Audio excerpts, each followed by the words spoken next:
Alors aujourd'hui, nous avons décidé de vous parler de bagues de fiançailles et de couleurs.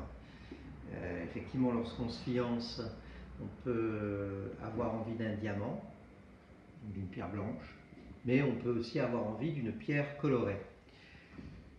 À ce niveau, la recommandation de la Compagnie des Gemmes, c'est d'opter pour la pierre colorée la plus solide, celle qui pourra résister à l'épreuve du quotidien, c'est-à-dire le saphir. Les autres pierres, à l'échelle d'une vie, risquent de ne pas supporter d'être portées au quotidien. Mais alors, vous allez me dire, mais si on n'a pas envie d'une pierre bleue, parce que vous vous dites que le saphir ne peut être que bleu. Eh bien non, et c'est ce que l'on va vous démontrer aujourd'hui. Le saphir, effectivement, peut être la plus belle de toutes les pierres bleues, mais pas seulement. Le saphir peut être également rose, il peut être jaune et il peut être vert. On peut trouver des saphirs verts absolument somptueux. Et pour la petite histoire, lorsque le saphir est rouge, eh bien c'est là qu'il prend l'appellation de rubis. Mais le rubis, c'est jamais qu'un saphir très riche en chrome pour les gémologues. Alors je suis accompagné de Christine Bessière, notre responsable commerciale, et j'aimerais recueillir son avis sur ces bagues de fiançailles colorées.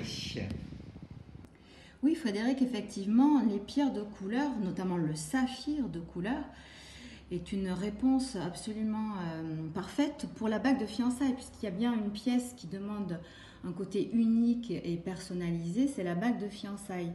Et le saphir de couleur va pouvoir répondre à toute une palette de personnalité, de sensibilité, je dirais même.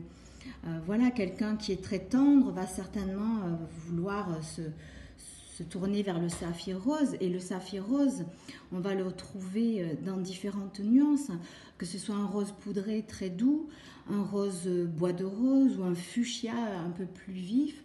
On va avoir une possibilité à l'infini au niveau des nuances.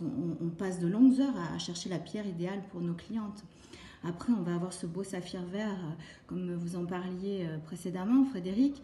Le vert, pareil, on va avoir une palette infinie de couleurs, un vert plutôt gris, un vert plutôt vert d'eau ou tilleul.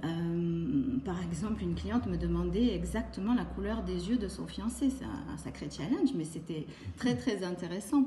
Après, une personnalité très solaire et très vive va se tourner vers ce magnifique saphir voilà, qui rappelle les rayons du soleil et qui me fait aussi penser un petit peu au diamant jaune au niveau de la teinte, évidemment pas la réflexion de la lumière parce qu'ils sont un petit peu différents. Donc c'est vrai que je trouve que le saphir répond vraiment à ce goût de la diversité, de la couleur et de la joie, puisque apporter de la couleur dans sa vie, c'est quand même quelque chose d'exceptionnel, d'autant plus que la bague de fiançailles est une pièce que l'on garde tous les jours pour le restant de sa vie. Donc c'est une belle réponse, je trouve. Très bien, écoutez, une belle conclusion. À très bientôt pour de nouvelles pierres avec la Compagnie des Gemmes.